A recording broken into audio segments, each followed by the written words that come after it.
Now, for a long time, Andy Pettitte was the guy that the Yankees wanted on the mound to stop a losing streak. Andy was the Yank stopper. Well, here in 2023, Gerrit Cole is the Yankees stopper. The Yanks now 7-0 in games where Cole has started immediately following a Yankees loss, and he does it in this one as the Bombers open their homestand with a 3-1 victory over the Seattle Mariners, snapping that 4-game skid coming off a lost weekend up in Boston. And the offense showed signs of life early against George Kirby, who a few weeks ago shut them down in Seattle. That's Westchester, New York's George Kirby to you, by the way.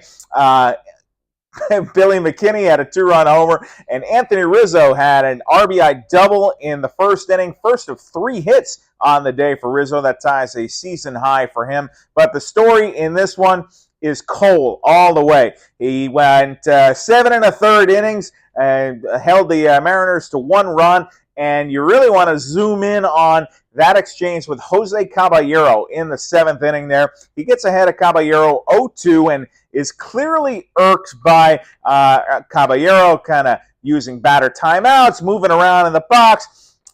Airmails one right up to the screen, and deadpan to us in the clubhouse after the game. Cole said, well, the high fastball is a effective pitch. It's an effective tool. Words to that effect. And so in that he gets a strikeout, and as he's walking off the mound, Cole is clearly looking toward the third base dugout at something.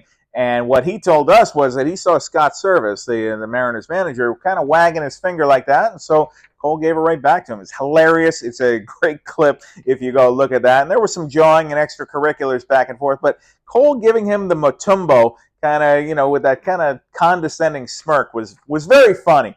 And so Aaron Boone thought that Cole was pretty much at the end of the line there, but he wanted to give him one more batter. He came back out for the first out of the 8th, recorded a strikeout, and then that allowed them to get Clay Holmes in the game, and Holmes locked down a 5-out save. So Cole coming back out for that inning kind of allowed them to stretch Holmes out for 5 outs there and save the rest of the bullpen. So Yankees getting this homestand off on a positive note, one that they desperately needed.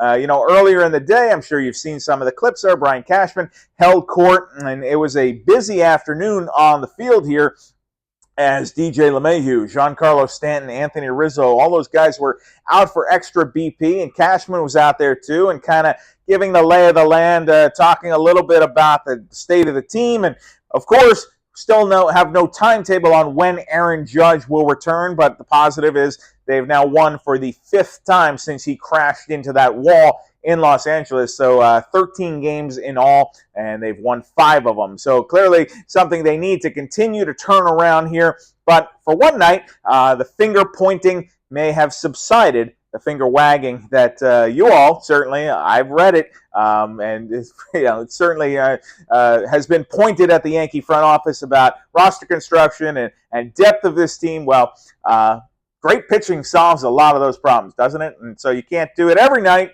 Can't count on that every night, but they got just enough. 3 runs.